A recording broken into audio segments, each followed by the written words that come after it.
नमस्कार दोस्तों, इस वीडियो में आप CTET upper primary English pedagogy के कुछ महत्वपूर्ण प्रश्नों की श्रृंखला देखने जा रहे हैं। CTET upper primary English pedagogy series की ये प्रमुख 14वीं वीडियो है। अगर आप चैनल पर पहली बार विजिट कर रहे हैं तो इसको सब्सक्राइब करते हुए बेल आइकन को जरूर प्रेस कर लीजिएगा। चलिए दोस्तों, आज के इस महत्वपूर्ण वीडियो को शुरू करते हैं।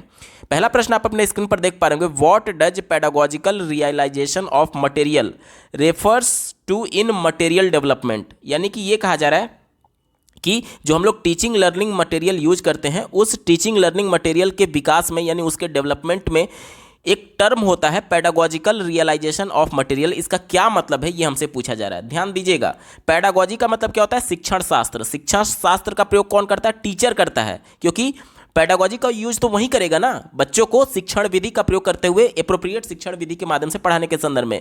यानी कि पेडागोजिकल रियलाइजेशन किसके लिए इंपॉर्टेंट है? ये टीचर के लिए इंपॉर्टेंट है। तो विकल्प में हमें ये ढूंढना होगा जो टीचर की बात करेगा। साथ ही साथ पेडागोजिकल रियलाइजेशन किसके बारे में बात की जा रही है? यानी मटेरियल्स के बारे में, यानी जो टीएलएम यूज किया जाता है। यानी कि टीएलएम, देखिए, जो हम शिक्षण शास्त्र यूज करते हैं कि किस तरीके से बच्चे आसान तरीके से पूरे कॉन्सेप्ट को समझ पाएं, और इसके लिए जो मटेरियल यूज करेंगे कहीं ना कहीं वो पेडागोजी से जुड़ा होना चाहिए, यानी कि एक दूसरे से इंबेडेड होना चाहिए, यानी एक दूसरे से जुड़ा होना चाहिए। इसी को ध्यान में रखकर के उत्तर ढूंढेंगे। देखिए, दूसरे विकल्प में बात की गई है embedding the pedagogy into the materials, यानी कि जो शिक्षण शास्त्र यूज करना है वो कहीं ना कहीं मटेरियल यानी जो टीएलएम यूज किया जाएगा उससे इंबेडेड होना चाहिए, उससे जुड़ा हुआ होना चाहिए।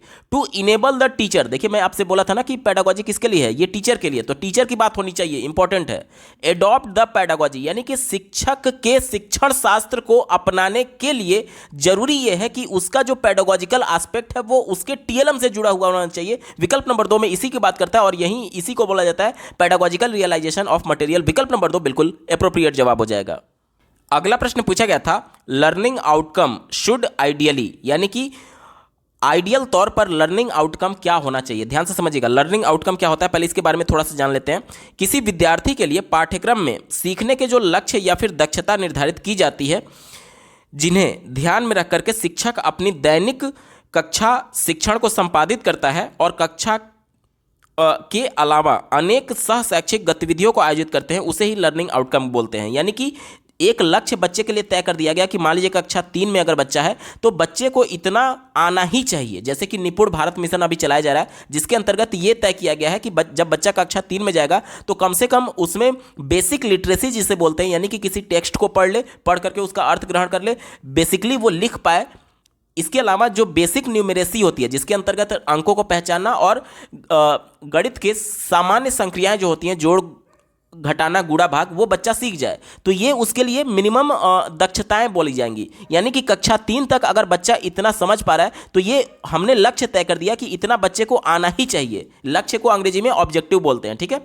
तो अब हमारे पास यहां पर ऑब्जेक्टिव है, हमारे पास ऑब्जेक्टिव है, और लर्निंग आउटकम मैंने आपको क्या बताया कि इस ऑब्जेक्टिव को ध्यान में रख करके जो कुछ भी बच्चे से एक्टिविटी कराई जा रही है या फिर जो कुछ भी बच्चा teacher day to day activity करा रहा है, इस लक्ष्य को ध्यान में रखते हुए निश्चित तौर पर ये इसके एक रेखिक होना चाहिए, यानी कि एक इसी डायरेक्शन में आगे बढ़ना चाहिए, तभी तो हम ऑब्जेक्टिव को प्राप्त कर पाएंगे। यानी कि लर्निंग आउटकम क्या है? जो बच्चों के साथ गतिविधि टीचर करवा रहा है ताकि वो कम से कम इस ऑब्जेक्ट को प्राप्त कर ले, यानी कि इसके डायरेक्शन में ही तो होना चाहिए।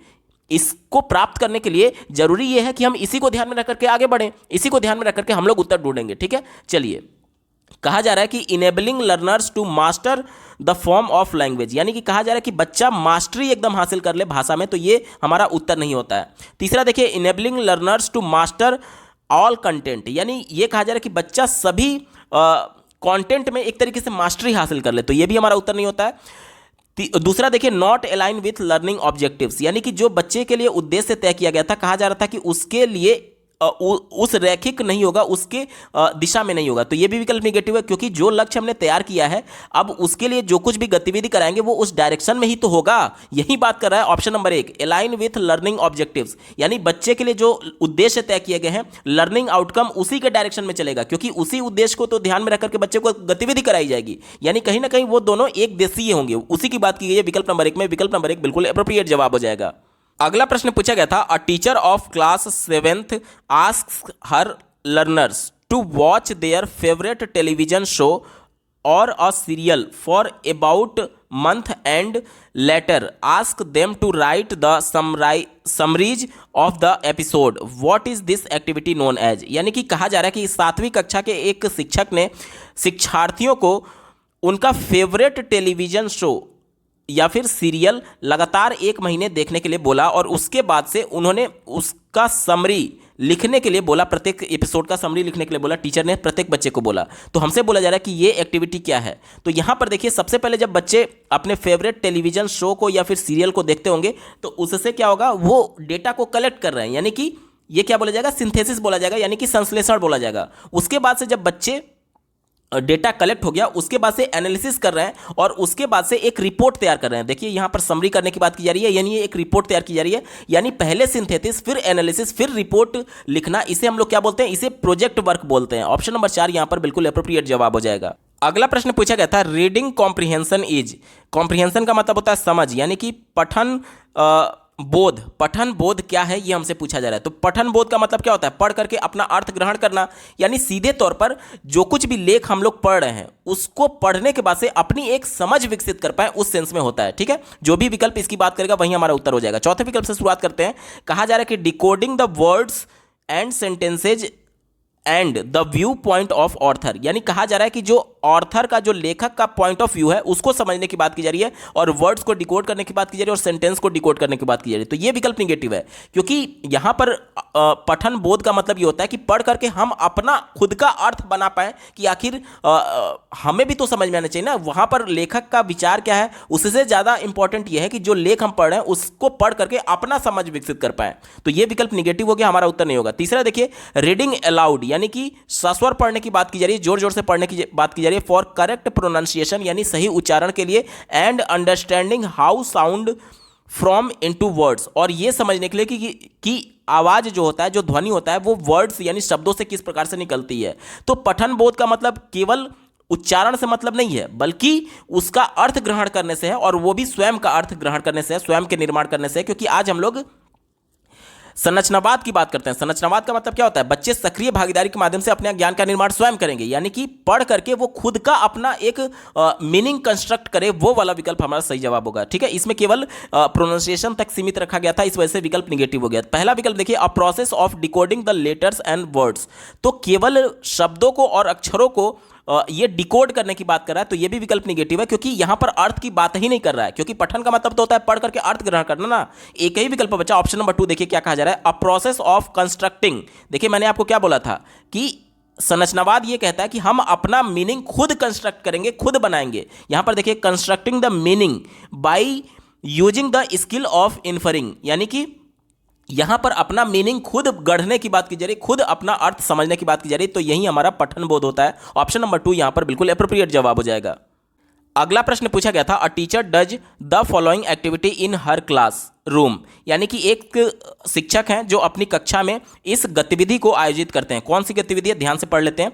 अ piece of small text is made into 2 different chunks. Chunks का मतलब होता है भागों में बांटना, यानी छोटे छोटे टुकड़े कहने के सेंस में। तो कहा जा रहा है कि एक स्मॉल टेक्स्ट यानी एक छोटे लेख को 2 भागों में बांट दिया गया है। आगे पढ़िए, और वेरी अल्टरनेट सेंटेंस, और एवरी अल्टरनेट सेंटेंस, और प्रत्येक एक के बाद एक वाक्य इज गिवन टू पेयर, जोड़े में दिया गया है। And each learner dictates to the other and they can later correct the whole text. What is this activity known as. ध्यान से समझिएगा, कहा जा रहा है कि जोड़े में बच्चे हैं और उनको एक टेक्स्ट दिया गया है जो कि 2 भागों में बांटा गया है। एक बार ये बोल रहा है, डिक्टेट कर रहा है, यानी कि एक बार ये श्रुतलेख कर रहा है और दूसरी बार ये बोलेगा तो ये लिखेगा, उस सेंस में है। ठीक है, और बाद में ये इस प्रकार से इसको पूरी तरीके से करेक्ट करते हैं। तो ये एक्टिविटी क्या बोली जाएगी, यानी कि अल्टरनेट बोला गया था। देखिए अल्टरनेट बोला गया था, यानी डिक्टेशन जो हो रहा है, एक बार ये बोलेगा तो ये लिखेगा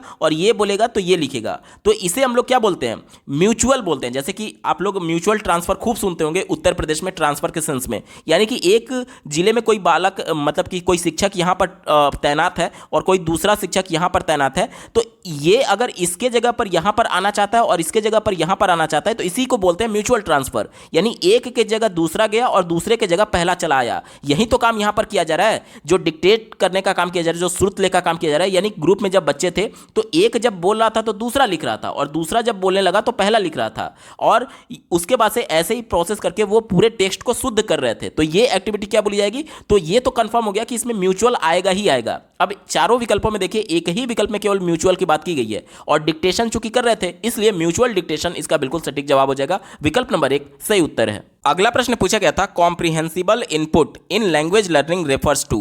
कॉम्प्रिहेंसिबल इनपुट को हम लोग हिंदी में बोधगम्य निवेश बोलते हैं। ये पहली बार टर्म स्टीफन क्रैसन ने दिया था। स्टीफन क्रैसन एक ऐसे मनोवैज्ञानिक थे जिन्होंने ये बताया एक सिद्धांत के माध्यम से कि जिस प्रकार से बच्चे फर्स्ट लैंग्वेज यानी मदर टंग को एक्वायर करते हैं, उसी प्रकार से टारगेट लैंग्वेज यानी सेकेंड लैंग्वेज को भी एक्वायर किया जा सकता है। और इसके रिगार्डिंग उन्होंने 5 हाइपोथेसिस दिए थे, जिसमें से एक हाइपोथेसिस इनपुट हाइपोथेसिस के नाम से जानते हैं, और उसी इनपुट हाइपोथेसिस के अंतर्गत कॉम्प्रिहेंसिबल इनपुट आता है। इसमें उन्होंने ये बताया कि, ध्यान से समझिएगा, अब मैं उनकी बात नहीं सिर्फ अपनी भाषा में आपको समझाने की कोशिश कर रहा हूं। मान लीजिए कि आपका लेवल इतना है, मान लीजिए आपका लेवल इतना है, और अगर आपके लेवल से मैं थोड़ा सा कम बताऊं तो क्या आप कुछ नया सीख रहे हैं? नहीं सीख रहे हैं। क्यों नहीं सीख रहे हैं? क्योंकि जितना मैं आपको बता रहा हूं उतना तो आप पहले से जान रहे हैं, बल्कि उससे ज्यादा जान रहे हैं। अगर मैं आपको आपके लेवल के बराबर बताऊं तो क्या आप कुछ नया सीख रहे हैं? नहीं सीखेंगे, क्योंकि आप उतना पहले से जान रहे हैं। लेकिन अगर मैं आपके लेवल से एक स्तर ऊपर बताऊं तो क्या आप कुछ नया सीख पाएंगे? बिल्कुल सीख पाएंगे, क्योंकि आपको कुछ नई चीजें जानकारी प्राप्त करने का मौका मिलेगा। यानी आप कुछ ना कुछ नया जरूर सीखेंगे जब मैं आपके स्तर से एक स्तर ऊपर बताता हूं। यानी आपके संज्ञानात्मक, आपके कॉग्निटिव स्टेज से एक ऊपर स्तर बताऊंगा तो नया आपको कुछ सीखने का मौका मिलेगा। अब आते हैं स्टीफन क्रैसन के सिद्धांत पर। उन्होंने कहा था कि बच्चे का, मान लीजिए कि संज्ञानात्मक स्तर आई है, तो उससे एक स्तर ऊपर यानी i+1, देखिए ये बच्चे का अभी वर्तमान संज्ञानात्मक स्तर है, और उससे एक स्तर ऊपर यानी i+1 बताने पर बच्चे को कुछ ना कुछ सीखने का मौका मिलता है, और इसे ही उन्होंने कॉम्प्रिहेंसिबल इनपुट कहा था, यानी बोधगम्य निवेश कहा था। अब देखिए तीसरे विकल्प में इसी की बात की गई है, engaging learners with language slightly above, यानी कि थोड़ा सा उसके संज्ञानात्मक स्तर से ऊपर बताने की बात की जा रही है, the language level of learners. यानी कि देखिए इंगेजिंग लर्नर्स विथ लैंग्वेज, यानी कि ये स्लाइटली एबव बोला जाएगा इस बच्चे के संज्ञानात्मक स्तर से, और बच्चा मान लीजिए भाषा के इस स्तर तक था, यानी इतना मतलब इस समझ लीजिए कि इतना बच्चा भाषा जानता था, तो स्लाइटली एबव यानी उसके स्तर से एक स्तर ऊपर बताने की वजह से उसको भाषा के बारे में नई कुछ जानने के लिए मौका मिला, और इसलिए ही इसे हम लोग कॉम्प्रिहेंसिबल इनपुट करते हैं। ऑप्शन नंबर 3 यहां पर बिल्कुल एप्रोप्रिएट जवाब हो जाएगा।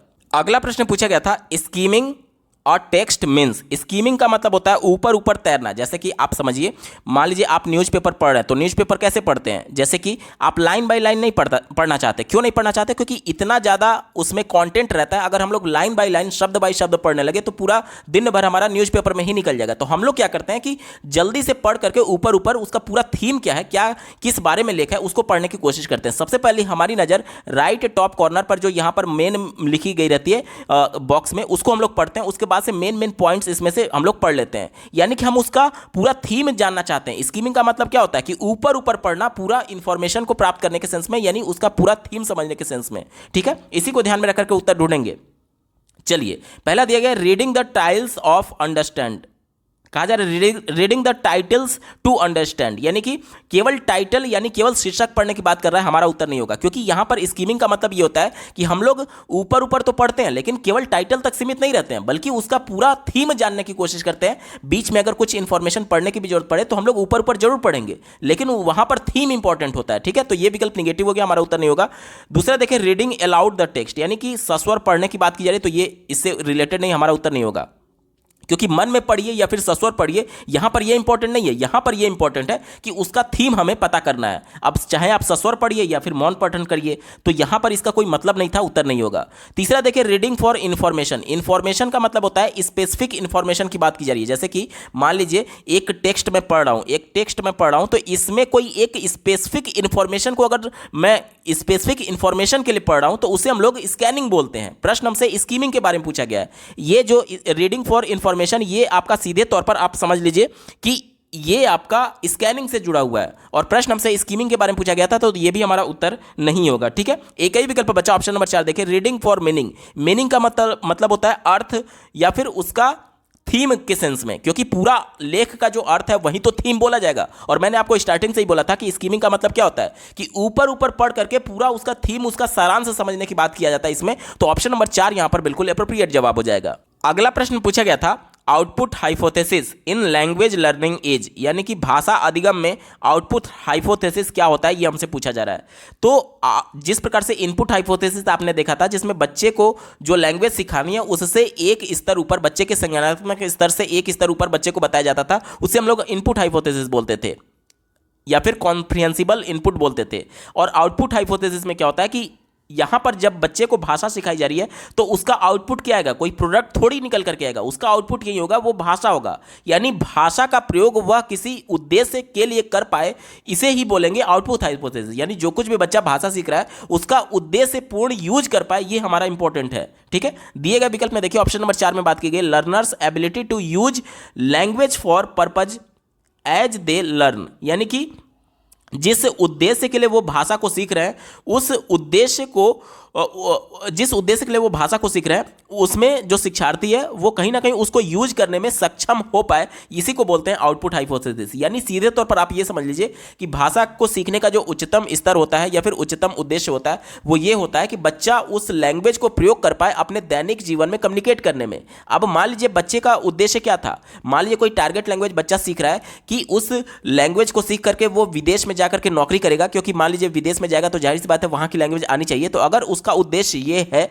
कि विदेश में जाकर के वो नौकरी कर पाए, कम्युनिकेशन बेस्ड जो भी नौकरी होती है जिसमें कम्युनिकेशन का ज़्यादा रोल होता है, तो यहाँ पर उद्देश्य क्या हो गया, उद्देश्य विदेश में जाकर के नौकरी करना हो गया। यानी इसी को बोला गया कि पर्पज एज दे लर्न, यानी जिस उद्देश्य से वो टारगेट लैंग्वेज को सीख रहा था उस उद्देश्य को पूर्ण करने के लिए उसमें कहीं ना कहीं एक तरीके से सक्षम हो जाए वो बच्चा उस भाषा के माध्यम से, इसी को बोलते हैं output hypothesis in language learning. Option number 4 इसका बिल्कुल एप्रोप्रिएट है, यही इसका सटीक जवाब हो जाएगा।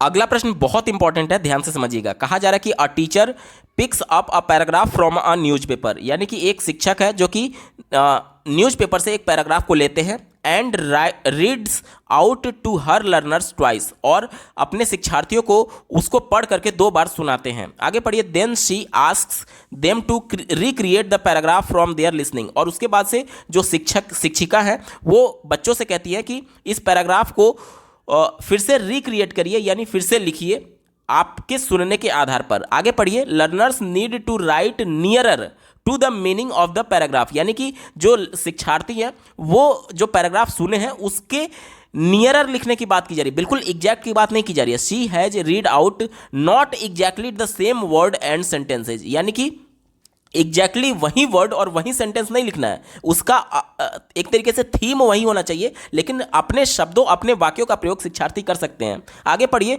What is this strategy for listening known as, यानी कि यह श्रवण का कौन सा स्ट्रेटजी बोला जाएगा। ध्यान से समझिएगा, बहुत इंपॉर्टेंट टॉपिक है।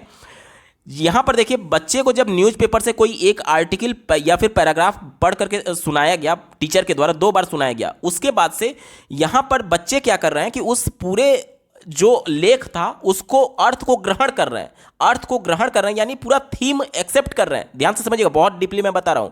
यहां पर जब बच्चे को यह बोला गया कि आपको एग्जैक्टली वही वर्ड्स या फिर वही सेंटेंस नहीं लिखना है, यानी कि बच्चा पहले क्या करेगा, जब 2 बार उसको सुनाया गया तो उसका थीम समझेगा, उसका सारांश समझेगा उस लेख को, उसके बाद से अपने मौलिक विचारों को जोड़ते हुए कुछ नए नए शब्दों का वो प्रयोग करेगा, नए नए वाक्यों का प्रयोग करेगा, लेकिन उसका थीम वही रहेगा। मेन पॉइंट यहां पर क्या है कि उसका थीम वही है, क्योंकि बच्चा पहले पूरे लेख को सुना, 2 बार सुना, उसके बाद से उसका थीम निकाला होगा और उसके बाद से 2 बार सुनने के बाद से वो पूरा थीम निकाला होगा, उसके बाद से लिखने जाएगा। यानी पहले थीम, उसके बाद उसके पार्ट्स की, उसके शब्दों की, उसके वाक्यों की बात आ रही है। तो यानी पहले थीम, उसके बाद से स्पेसिफिक इंफॉर्मेशन, यानी संपूर्ण से अंश की ओर चलने की बात की जा रही है। और जब भी संपूर्ण से अंश की ओर बात होती है तो वो हमेशा टॉप डाउन अप्रोच होता है। ऑप्शन नंबर 1 यहां पर बिल्कुल एप्रोप्रिएट जवाब हो जाएगा।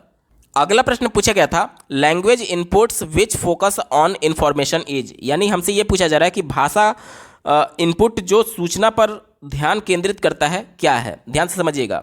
यहाँ पर लैंग्वेज इनपुट की बात की जा रही है, यानी बच्चे को भाषा सिखाने के सेंस में जो उसको इन्फॉर्मेशन दिया जाता है वो किस सेंस में यूज किया जाता है। तो बच्चे को जो भाषा सिखाई जानी है, जिसके लिए उसको इनपुट दिया जाना है, ऐसा नहीं है कि उसको अलग से ग्रामर का नियम बताया जाएगा, क्योंकि बच्चे प्राइमरी और अपर प्राइमरी स्तर के हैं। यहाँ पर उनको व्याकरण का नियम अलग से नहीं बताया जाता है, बल्कि जो कुछ भी उनका कंटेंट है उसी से जोड़ करके व्याकरण के नियमों को बताया जाता है। यही बात करता है विकल्प number 1, content oriented language inputs. Option number 1 यहां पर बिल्कुल एप्रोप्रिएट जवाब हो जाएगा। ठीक है दोस्तों, CTET upper primary English pedagogy के महत्वपूर्ण प्रश्नों की ये श्रृंखला आपको कैसी लगी कमेंट के माध्यम से जरूर बताइएगा, क्योंकि आपका एक कमेंट मुझे मोटिवेट करेगा ऐसे ही महत्वपूर्ण वीडियो लाने के संदर्भ में।